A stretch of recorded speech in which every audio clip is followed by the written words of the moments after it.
राम राम जी सबको। ज्ञान की बातें चैनल में आप सबका स्वागत है। उम्मीद करते हूँ कि आप स्वस्थ होंगे, खुश होंगे, प्रसन्न होंगे। परमपिता परमात्मा से प्रार्थना करते हूँ कि आपको खुश रखे, स्वस्थ रखे, निरोग रखे। जैसा कि आप जानते हैं, शिव पुराण शुरू किया हुआ है, तो आज 42वां अध्याय पढ़ेंगे।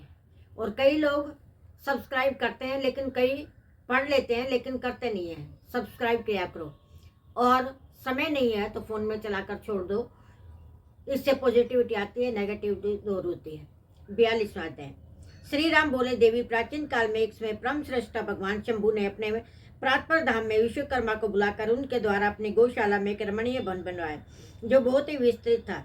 उसमें एक श्रेष्ठ सिंहासन का भी निर्माण करवाया। उस सिंहासन पर भगवान शंकर ने विश्वकर्मा द्वारा एक छत्र बनवाया, जो बहुत ही दिव्य, सदा के लिए अद्भुत और परम उत्तम था। तत्पश्चात उन्होंने सब ओर से इंद्र आदि देवगणों, सिद्धों, गंधर्वों, नाग आदि तथा संपूर्ण उपदेवों को भी शीघ्र बुलाया। समस्त वेदों और आगमों को, पुत्रों सहित ब्रह्मा जी को, मुनियों को, अप्सराओं सहित समस्त देवताओं को, जो नाना प्रकार की वस्तुओं से संपन्न थे, आमंत्रित किया। इनके सिवा देवता, ऋषियों, सिद्धों और नागों की 16 कन्याओं को भी बुलवाया, जिनके हाथों में मांगलिक वस्तुएं थी। मुने वीणा, मृदंग आदि नाना प्रकार के वाद्यों को बजवाकर सुंदर गीतों द्वारा महान उत्सव रचाया। संपूर्ण औषधियों के साथ राज्याभिषेक के योग्य दरवे एकत्र किए। प्रत्यक्ष तीर्थों के जलों से भरे हुए 5 कलश भी मंगवाए गए। इनके सिवा और भी बहुत सी दिव्य सामग्रियां भगवान शंकर ने अपने पार्षदों द्वारा मंगवाई। उच्च स्वर से वेद मंत्रों का घोष करवाया। देवी भगवान विष्णु की पूर्ण भक्ति से महेश्वर सदा प्रसन्न रहते थे, इसलिए उन्होंने भक्ति युक्त हृदय से श्री हरि को वैकुंठ से बुलवाया और शुभ मुहूर्त में श्री हरि को उस श्रेष्ठ सिंहासन पर बिठाकर महादेव जी ने स्वयं ही प्रेम पूर्वक उन्हें सब प्रकार के आभूषणों से विभूषित किया। उनके मस्तक पर मनोहर मुकुट बांधा गया, उनके मंगल कौतुक कराए गए। यह सब हो जाने के बाद महेश्वर ने ब्रह्मांड मंडप में श्री हरि का अभिषेक किया और उन्हें अपना सारा ऐश्वर्य प्रदान किया, जो दूसरों के पास नहीं था। तदंतर स्वतंत्र ईश्वर भक्त वत्सल शंभु ने श्री हरि का स्तवन किया और अपनी पराधीनता को सर्वोत्तर प्रसिद्ध करते हुए लोककर्ता ब्रह्मा से इस प्रकार बोले। महेश्वर ने कहा, लोकेश, आज से मेरी आज्ञा के अनुसार ये विष्णु हरि स्वयं मेरे वंदनीय हो गए। इस बात को सभी सुन रहे हैं। तातु संपूर्ण देवता आदि के साथ श्री हरि को प्रणाम करो और ये वेद मेरी आज्ञा से मेरी तरह श्री हरि का वर्णन करें। रामचंद्र जी कहते हैं, देवी भगवान विष्णु की शिव भक्ति देखकर प्रसन्नचित हुए वरदायक भक्त वत्सल रुद्रदेव ने उपरयुक्त बात कहकर स्वयं ही गरुड़ ध्वज को प्रणाम किया। तदंतर ब्रह्मा आदि देवताओं, मुनियों और सिद्ध आदि ने भी उसमें श्री हरि की वंदना की। इसके बाद अत्यंत प्रसन्न हुए भक्त वत्सल महेश्वर ने देवताओं के समक्ष श्री हरि को बड़े बड़े वर प्रदान किए। महेश बोले, हरे, तुम मेरी आज्ञा से संपूर्ण लोक के कर्ता, पालक और संहारक हो। धर्म, अर्थ, काम, मोक्ष के दाता तथा नीति अन्याय करने वाले, दुष्टों को दंड देने वाले हो। महान बल पराक्रम से संपन्न, जगत पूज्य जगदीश्वर बने रहो। सम्रांगण में तुम कहीं भी जीत नहीं सकोगे, मुझसे भी तुम पराजित नहीं होगे। तुम मुझसे मेरी दी हुई 3 प्रकार की शक्तियां ग्रहण करो। एक तो इच्छा आदि की सिद्धि, दूसरी नाना प्रकार की लीलाओं को प्रकट करने की शक्ति, और तीसरी तीनों लोकों में नित्य स्वतंत्रता। हरे, जो तुमसे द्वेष करने वाले हैं वे निश्चय मेरे द्वारा प्रयत्न पूर्वक दंडनीय होंगे। विष्णु, मैं तुम्हारे भक्तों को उत्तम मोक्ष प्रदान करूंगा। तुम इस माया को भी ग्रहण करो, जिसका निवारण करना देवता आदि के लिए कठिन है, तथा जिससे मोहित होने पर विश्व जड़ रूप हो जाएगा। तुम मेरी बाई भुजा हो, विधाता दाहिनी भुजा है। तुम इन विधाता के भी उत्पादक और पालक होगे। मेरा हृदय रूपी जो रुद्र है वही मैं हूँ, इसमें संशय नहीं है। वह रुद्र तुम्हारा और ब्रह्मा आदि देवताओं को भी निश्चय ही पूज्य है। तुम यहाँ रहकर विशेष रूप से संपूर्ण जगत का पालन करो। नाना प्रकार की लीलाएं करने वाले विभिन्न अवतारों द्वारा सबकी रक्षा करते रहो। मेरे चिन्मय धाम में तुम्हारा जो परम वैभवशाली अत्यंत उज्ज्वल स्थान है, वह गोलोक नाम से विख्यात होगा। हरे, भूतल पर जो तुम्हारे अवतार होंगे वे सबके रक्षक मेरे भक्त होंगे।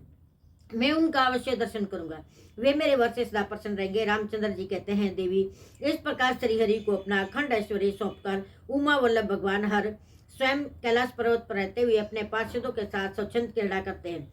तभी से भगवान लक्ष्मीपति वहाँ गोपी वेश में धारण करके आए और गोप गोपी तथा गौओं के अधिपति होकर बड़ी प्रसन्नता के साथ रहने लगे।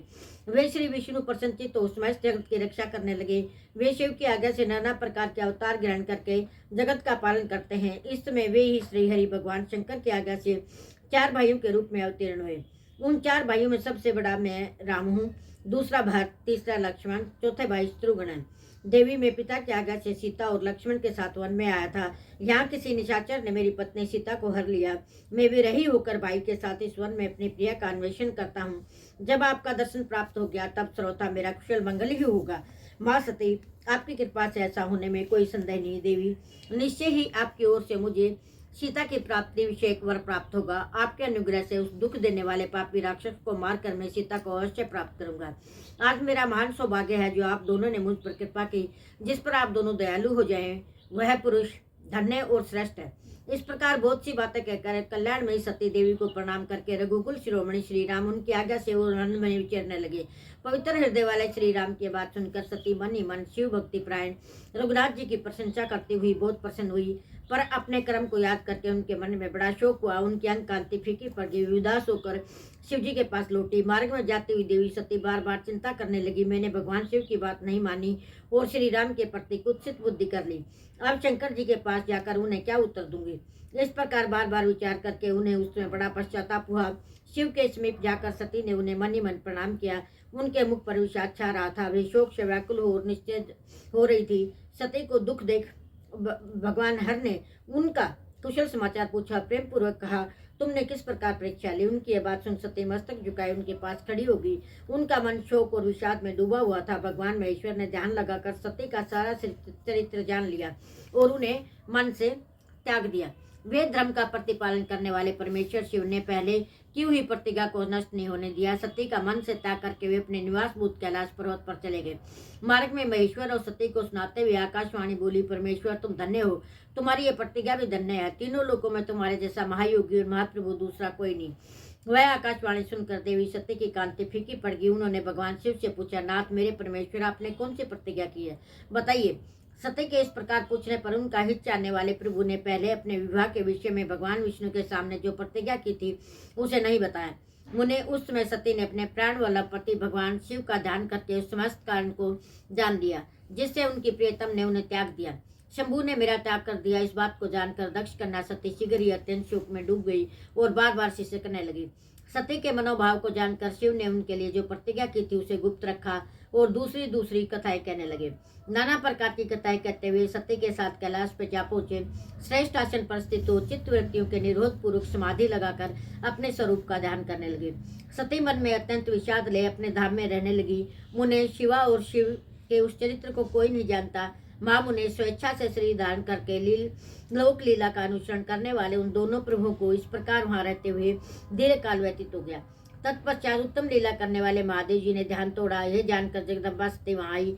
व्यथित हृदय से शिव के चरणों में प्रणाम किया। उदार चेता शंभू ने उन्हें अपने सामने बैठने के लिए आसन दिया और बड़े प्रेम से बहुत सी मनोरम कथाएं कही। उन्होंने वैसे ही लीला करके सती के शोक को तत्काल दूर कर दिया। वे पूर्ववत सुखी हो गई। फिर भी शिव ने अपनी प्रतिज्ञा को नहीं छोड़ा। तात परमेश्वर शिव के विषय में कोई आश्चर्य की बात नहीं समझनी चाहिए। मुनि लोग शिवा और शिव की ऐसी कथा कहते हैं। कुछ मनुष्य उन दोनों में वियोग मानते हैं, परंतु उनमें वियोग कैसा संभव है। शिवा और शिव के चरित्र को वास्तविक रूप में कौन जानता है। वे दोनों सदा अपनी इच्छा से खेलते और भांति भांति की लीलाएं करते हैं। सती और शिववाणी अर्थ की भांति एक दूसरे से नित्य संयुक्त है। उन दोनों में वियोग होना संभव है। उनकी इच्छा से उनमें लीला वियोग हो सकता है। आज की वीडियो में इतना ही। लाइक करें, शेयर करें, सब्सक्राइब करें, कमेंट करना ना भूलें। और कल आपको टिप्स चाहिए, भजन चाहिए या किसी स्पेसिफिक टॉपिक पर चाहिए, ये कमेंट करके बताएं। राम राम जी।